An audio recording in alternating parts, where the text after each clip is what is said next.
தீத்து 2ஆம் அதிகாரம். நீயோ ஆரோக்கியமான உபதேசத்துக்கேற்றவைகளை பேசு.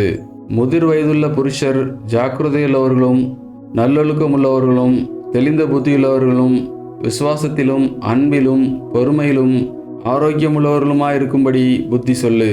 முதிர் வயதுள்ள ஸ்திரீகளும் அப்படியே பரிசுத்தத்துக்கேற்ற விதமாய் நடக்கிறவர்களும் அவதூறு பண்ணாதவர்களும் மதுபானத்துக்கு அடிமைப்படாதவர்களுமாயிருக்கவும், தேவ வசனம் துக்கப்படாதபடிக்கு பாலிய ஸ்திரீகள் தங்கள் புருஷரிடத்திலும் தங்கள் பிள்ளைகளிடத்திலும் அன்புள்ளவர்களும் தெளிந்த புத்தியுள்ளவர்களும் கற்புள்ளவர்களும் வீட்டில் தரித்திருக்கிறவர்களும் நல்லவர்களும் தங்கள் புருஷருக்கு கீழ்ப்படுகிறவர்களுமாயிருக்கும்படி அவர்களுக்கு படிப்பிக்கத்தக்க நற்காரியங்களை போதிக்கிறவர்களுமாயிருக்கவும் முதிர் வயதுள்ள ஸ்திரீகளுக்கு புத்தி சொல்லு.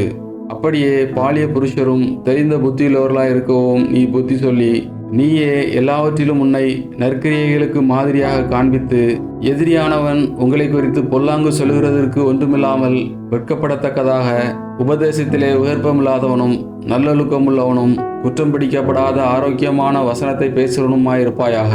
வேலைக்காரர் தம்முடைய இரட்சகராகிய தேவனுடைய உபதேசத்தை எல்லாவற்றிலும் அலங்கரிக்கத்தக்கதாக தங்கள் எஜமான்களுக்கு கீழ்ப்படிந்திருந்து எதிர்த்து பேசாமல் எல்லாவற்றிலும் பிரியமுண்டாக நடந்து கொள்ளவும், திருடாமல் இருந்து சகல விதத்திலும் நல்லுண்மையை காண்பிக்கவும் புத்தி சொல்லு.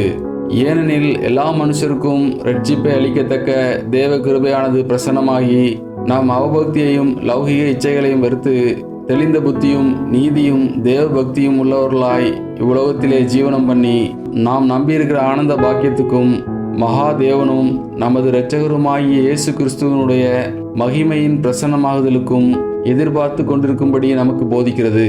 அவர் நம்மை சகல அக்கிரமங்களினின்று மீட்டுக்கொண்டு தமக்குரிய சொந்த ஜனங்களாகவும் நற்கிரியைகளை செய்ய பக்தி வைராக்கியமுள்ளவர்களாகவும் நம்மை சுத்திகரிக்கும்படி நமக்காக தம்மை தாமே ஒப்புக் கொடுத்தார்.